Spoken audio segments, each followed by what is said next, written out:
All right, everyone, we are here with a very special guest. We are joined by Josh Peck. He's here to talk about his new book, Happy People Are Annoying. We have it right in front of us. I love doing this when people come on and they have a new book out and then we act like we're like late night TV show hosts. Yes. So thanks for joining the show. Well done. I wish you guys were true late night TV show hosts because I would watch it because late night needs your guys' help. Thank you. I think so too. It's like the perfect from under the desk, when they go under the desk and then they say, so tell us about the book. And also they're knee slapping. They haven't said anything yet. So we could pull that off. Yeah, you just have to be able to laugh at things that are not funny. So it'll be good practice with me because I always need the help. Josh, how are you doing? How has been the feedback of the book being released and what's going on?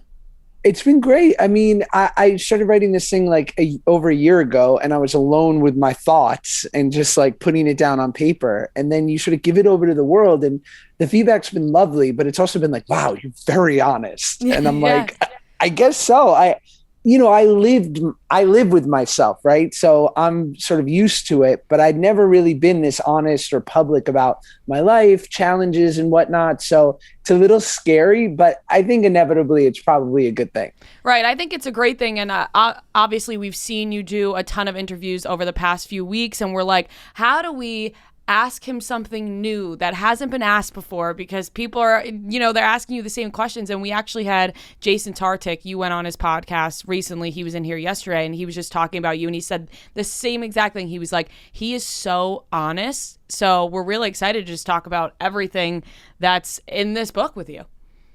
No, listen, I'm excited to be here. And I think that for me, I grew up, I think I was the last generation before social media. Right. And so there was still this weird mystery to public people, and they would come and promote a movie and then they would disappear for 18 months. But now I feel like everything is completely out there and public. And so this is my first foray into losing all my privacy. Yeah, that is, it is true. And you're right about that.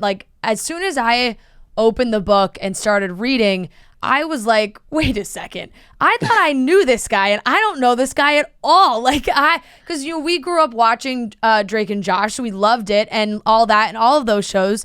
So it is crazy, the difference, the changes in the internet, where now if there's young kids on a show, you can Google them and find out everything about their family, what their parents did, everything. And I felt like then it just wasn't as talked about. So opening up just kind of about your family dynamic and everything that happened was immediately surprising to me. Yeah. And I want to ask, obviously, like she said, we grew up watching you. And I think you've talked about this recently, just being you were the happy-go-lucky kid. When you saw your face, it was you were always cheery and happy. And, reading this book, you realized that wasn't always the case. You turned to many other things because you weren't as happy as you came across. Did you at the time, and because social media wasn't around, I don't think you knew it was going to exist the way it did, but did you wish that people knew this side of you before now, or as you were going through it? Well, it's a great question. I mean, to your point, yeah, that's why I made probably the most punchable book cover in the history of book covers. And it's yellow background because my publisher says that really pops on Amazon. But because I feel like that cover is, we know that guy. That's the corny, funny dude that we grew up with. And then as soon as you open the book, it's this bait and switch. I mean, being you're still going to laugh, but I'm probably going to hit you with some honesty too. But to your point, I don't know. I think what the book was sort of an effort in me being this is kind of the times where I was 20 and you watched me being locked in a treehouse and you thought everything was all good, or you just assume that if you're on a show like that, sort of going forward, you have the golden sort of key to the world and Hollywood and life. What I wanted it to be was sort of a correction or a footnote or just an extra layer and being yeah, it was great. And I was incredibly lucky, and that can be true. And at the same time, another truth can exist, which was I was incredibly insecure because I was, going through my awkward teenage years in front of millions of people, and my awkward teenage years are in reruns, or, just navigating this sort of really specific world that Not everyone, certainly has to go through those same sort of weird waters. Yeah. The financial aspect of the book was very interesting to me too, because like I said, I'm watching this guy on TV every day. This guy's got to be rich. Yeah, like he's on Hulu. He's got to be making all this money from these TV shows. And at the time, I guess that just wasn't as necessarily as prevalent as it is now. And you said something in the book as well about kids TV not paying residuals. And that is something I had no idea. It's pretty wild. Someone read the book and she tweeted at me. She's like, "You were making $100,000 a year. Like, I work with kids and I make half that. So what are you complaining about?" And I'm like, "Listen, in no way am I getting into an argument with you about how you deserve way more money than I do. Yes. You're right. Yeah. I'm just bringing this up because comparatively, it's a little, there's some big differences. And also it was in an effort to like slightly correct public perception. Cause like my buddy, Ryan Holiday, who's like a famous writer, he kind of acted as my like advisor on the book. And cause I knew I didn't want a ghostwriter, but I knew I needed someone I could bother and be like, "Listen, does this suck? Please, God help me."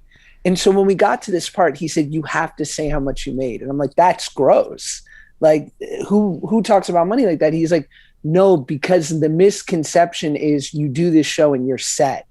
And the reality was you were making like a nice middle-class income for 5 years that you and your mom lived on for a lot of it because, we moved out to California from New York, like had to start a whole new life. So it's not crazy to think that like, if you were making $100,000 a year after 5 years, you've got a year maybe of runway, 18 months of savings, and then you got to get back to work. Yeah, and absolutely. It's like anybody who gets that paid amount now, they can't just say, "Oh, I made it. I got to quit now and I'm good for the rest of my life." Like you have to keep working. And so I think that, it was great of you to share something like that, because I do think you're right. I do think people see somebody on a TV show or kids like us being like, "I want to be on a TV show." Time. Right. Exactly. You're like, "Oh my God, everybody knows this." Yeah. It's like, "Oh my God, he's going to be making so much money. They play this show on TV every day." Right. It's like disaster porn for me now, because I love when people like telling people, I'm like, there's no residuals actually. And like, just to watch their face drop, I'm like, it's almost worth it. Yeah. And you're like, and like you mentioned, you're like, I'm watching. It was shocking to me. Yeah, I'm watching my awkward years play back, and I actually am not even paid for it. Yeah. Like, if you were getting paid for it, maybe it would be worth it. But you also have a chapter in this book, quote unquote, "Too fat for commercials." That's not me saying it, it's you saying it. And you talk, your mom was, talking to your agents or whoever, and was just like, "Why isn't he going out as much as the other kids? They're going to commercial auditions, once, twice a week. You're going out maybe once or twice a month." And, you were told you had to lose weight and this and that. When did it change exactly? And you may have told the story before, but I'm interested in where the switch happened, and Nickelodeon picked you up. Like, how did it go from not getting many auditions to now you're on like one of the biggest network for kids? I guess it looking back in hindsight, it was fairly quick, right? Because I'm like 9, 10 years old. I'm doing stand-up comedy in New York, which is the craziest shit ever, because I should have been in Little League, but I'm literally You were getting up on stage in New York when you were that young? Yeah, Caroline's and that's awesome. And stand-up New York. Yeah, it was just my thing. I had like a tight 5 minutes, and they would sneak me in through the back door so they wouldn't lose their liquor license. And then I went to Performing Arts High School in New York, and it was like the first time that I wasn't just like the freak, like the oddity at, going to PS40 and kind of like having to leave for auditions. I was surrounded by, some of the kids who went to my school were like Alicia Keys and Claire Danes and Jesse Eisenberg. So all these like kids who were really making a living doing this thing. So suddenly it seemed possible. I'm like, oh, this isn't just like a hobby, as my Jewish grandparents tell me, and that I need to go to law school. Like, this can actually sustain. So I started auditioning at Nickelodeon like all the time, because they've got commercials and like little guest stars on TV shows. And I was like, listen, I'm chubby, funny, and ambitious. You need me. Trust me. And basically, I booked a movie for them called Snow Day. And it was my first film. I was 12 years old. And one day I'm like talking shit to some guy in like this gigantic jacket because it's February in Calgary, Canada. And my mom sort of sidles up to me. She goes, "Do you know who that is? That's the president of Nickelodeon. Tell him you want to be on the Amanda Show. Tell him you want to be on all that. Like, I know it's your dream, but he doesn't know." And I did. And 9 months later, we got a call from him saying, "I'm going to move you and your mom to California to star on the Amanda Show." And 6 months later was Drake and Josh. That's awesome. And it really shows that sometimes 6 months. I didn't realize that's so quick. It's just crazy that something like that as a kid, you feel more comfortable saying it to him, right? Whereas like now, like I feel like people are like a little cautious, like I can't just say that to that guy. And it's like, well, you can. And as a kid, you're like, okay, I'll just say it to him. Who cares? But now you have like a little more conscious. But it works out if you just kind of put yourself out there. Totally. I mean, I say in the book, like, I don't know what the lesson is here other than like shoot your shot. Yeah. But yeah, when you have like the guts and the courage of a 12-year-old who's never been rejected before, like, yeah, but then life happens and you're like, oh God, I could never have like the guts to do that. So that is obviously at the time so exciting for you. What's going through your mom's mind at that time? That's a great question. You know, I got to be honest, and I don't know if I've ever said this part of it. I was having a 13-year-old renaissance in my life during this time. I was freshly bar mitzvahed. Anything was possible. Like I loved performing arts high school. And when I got offered this show, I didn't immediately think, yeah, let's go. Cause I knew that we were going to have to move to California. And like, I was so kind of pleased with where my life was right in that moment. And I remember my mom saying like, I don't really want to go to California either. Like we don't know anyone there. Yeah. And she's like, but this is big. Like we can always come home. Yeah. Yeah. But I think we got to do this. Like, cause this doesn't come around a lot. And it was partly by her saying like, listen, you know, we're going to miss a couple like, Shabbat dinners in Jersey, but like you're on a TV show, so let's give it a try. And if you hate it, we can always come back. Yeah, I guess that is a good lesson too. People are always nervous to take the leap, but if you have the ability to try it and say, well, you can always pack it up and go home. Right. And I mean, of course, there are circumstances where people don't end up love being on TV or whatever it is. But what 13-year-old, 12-year-old kid is going to go on the Amanda Show or all that and be like, Mom, I hate this. Like, I want to go home. Like, that was every kid's dream. And then obviously Drake and Josh started, and that was a huge hit. We all loved it. Mm-hmm. And now I see, okay, because you know where I'm going with this. You were on BFFs recently, which is obviously a huge podcast here. And they talked a little bit about Drake, and then Drake and his wife did a podcast after that reacting to you on BFFs. And I listened to that and I was just like blown away. I was like, what am I listening to here? And I want to know your side of this was there supposed to be another show called Josh and Drake? Like, is this all a real thing?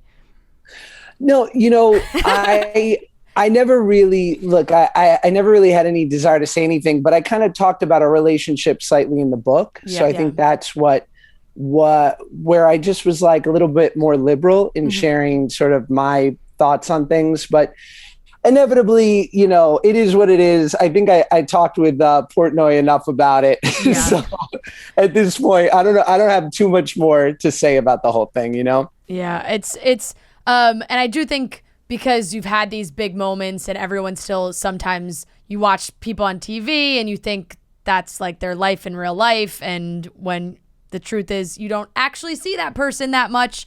Yeah, it's like me and Fran. We hate each other. Yeah, exactly. It's very different. It's this show for me, like, I think for a long time, when I talk about my awkward teenage years, like I wanted to let go of my origin story, and I just wanted to be the new version of me, and whatever that was. You had described the show, and I wrote it down. You had said it was kind of just a job. Right. It was a great job. Yeah, a great job. That's what you said. Don't get me wrong, a great job.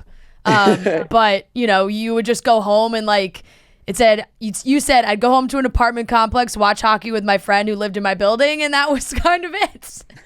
Yeah, it wasn't, there wasn't social media. So it wasn't like you're the Stranger Things kids and Friday at premieres and Monday you're a gigantic star. We kind of did this thing and I loved it.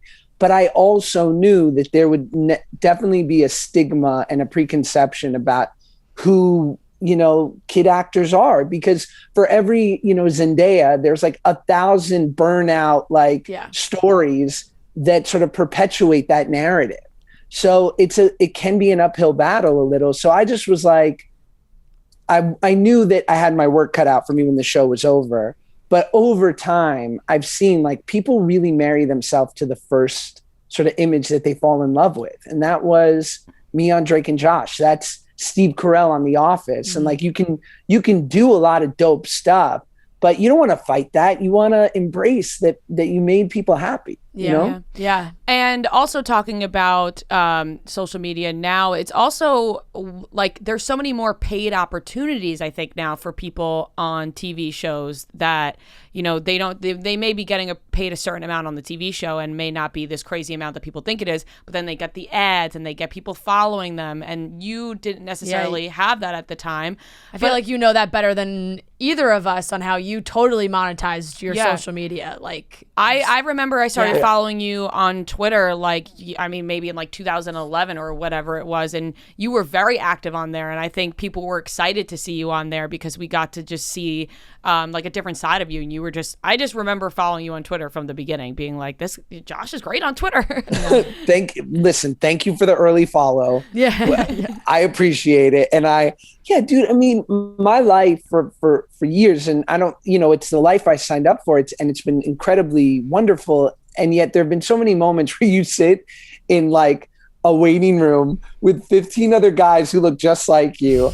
And you're like been drilling it all week in your head. And you're like, I'm going to book this role and I'm going to buy a luxury mid-sized sedan. Or like, I'm going to pay off my condo. And then you go in there or like, you like see, or I'd sit in the waiting room and like Miles Teller would walk in and I'd be like, all right, I gotta go. I'd be like, I have a stomach ache. Miles. You're going to crush it, dude. And so finally I was able to like create content and make money doing it, circumventing the gatekeepers. Like I didn't have to go through that process. So a lot of people were like, at first they were like, what are you doing? And then in success, they were like, did you know? And I'm like, no, all I knew was that I was going where it was warm. Yeah. Like I was going where it was nice for a moment and I could like do what I do, but not ask permission. And that part for me was like, I just bought in. Yeah, I feel like YouTube has been big for you. I feel like you got into the YouTube world and obviously made connections through that. Yeah, I mean, I kind of, it started with Vine. God bless. R.I.P. R.I.P. Have you ever been in a room with people that you could say, like, what the heck were you guys doing getting rid of Vine? I feel like you may, I don't know if you know people high up at Twitter. Like, I don't know. Now looking back, it's like, and seeing how successful TikTok is and how that absolutely skyrocketed for them to just like randomly have been like, you know what? We're taking away Vine. It was a gaffe, man. It didn't seem like it was quite handled correctly from jump, unfortunately. Yeah. But I mean, yeah, you're right. Like I'll literally open TikTok and get PTSD because I'm like, this is what Vine could have been. Yeah. And you're looking at all the TikTok stars and you're like, be careful. Like get on the other platforms before this disappears. Totally. And that's where I was lucky because I was sort of like, I went to Instagram and then eventually YouTube. And I was like, I know that if I'm able to sort of adapt what I'm doing from a 6-second video to something more long format. I remember in the middle of sort of my social media career, I did this show with John Stamos called Grandfathered on Fox. And he's the greatest.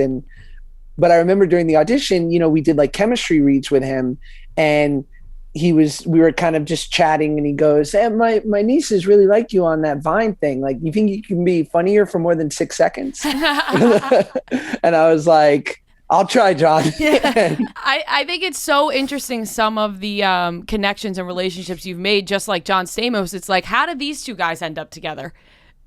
I know. I mean, how did I figure out how to pass for his child? Like, I wish I could like go back in time and see 13-year-old Josh and be like, dude, one day, like we're going to be able to pass for John Stamos's kid. So it's all going to work out. And also maybe like ease up on the trans fat. No, I don't.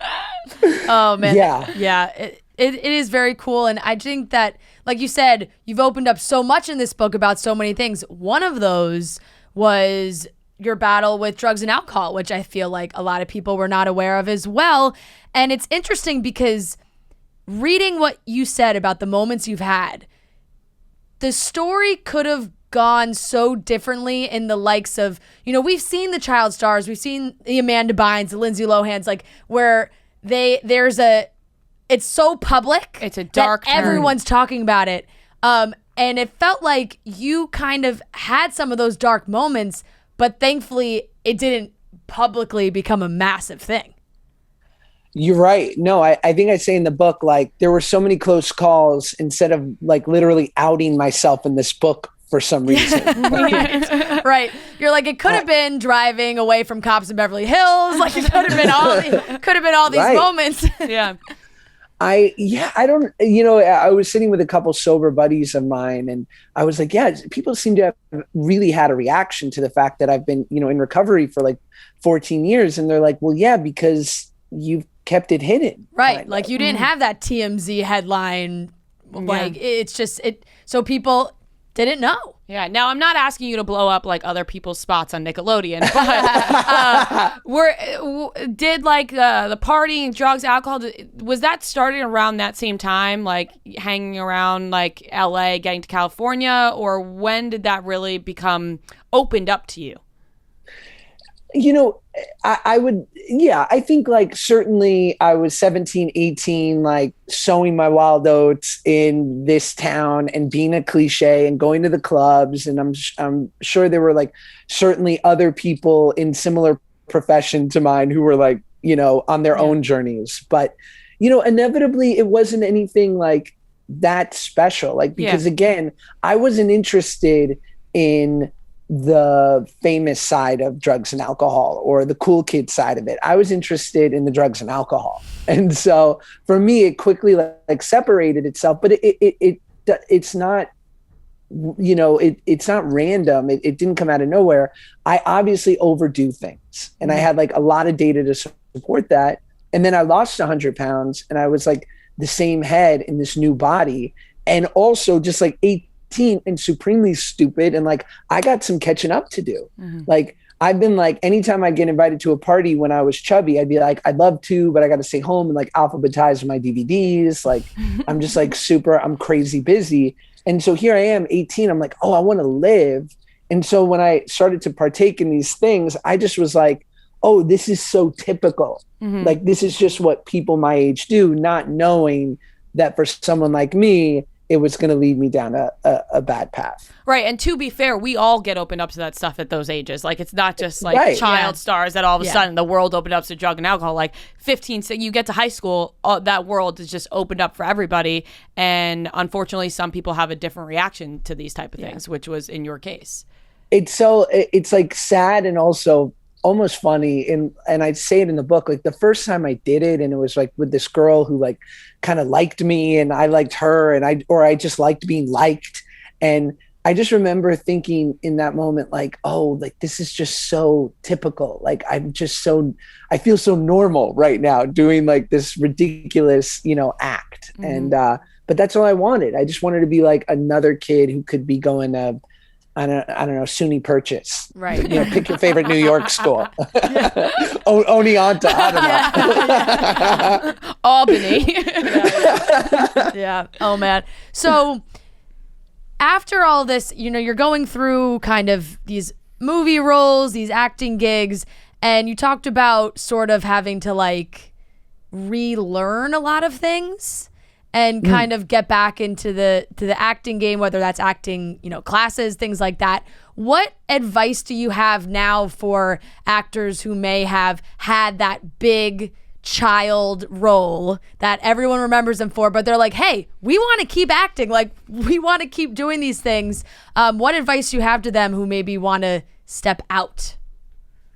I think, you just have to continue to put the work in. And especially for someone like me, I just knew that I had bad habits because they had worked. Yeah. I had my mom's voice in my head at 11 years old going, milk the joke, baby, the bigger, the better. And I had to unlearn that shit, but it worked beautifully for Drake and Josh and super sort of broad sitcoms, but maybe it wasn't as cute as a grown-up. Right. And like, I went like 2 or 3 years where I just wasn't working a lot. And, certainly I would see comments on social media that would totally like, bum me out or break my heart. But I knew that the thing that was different about me was I was in acting class during that time.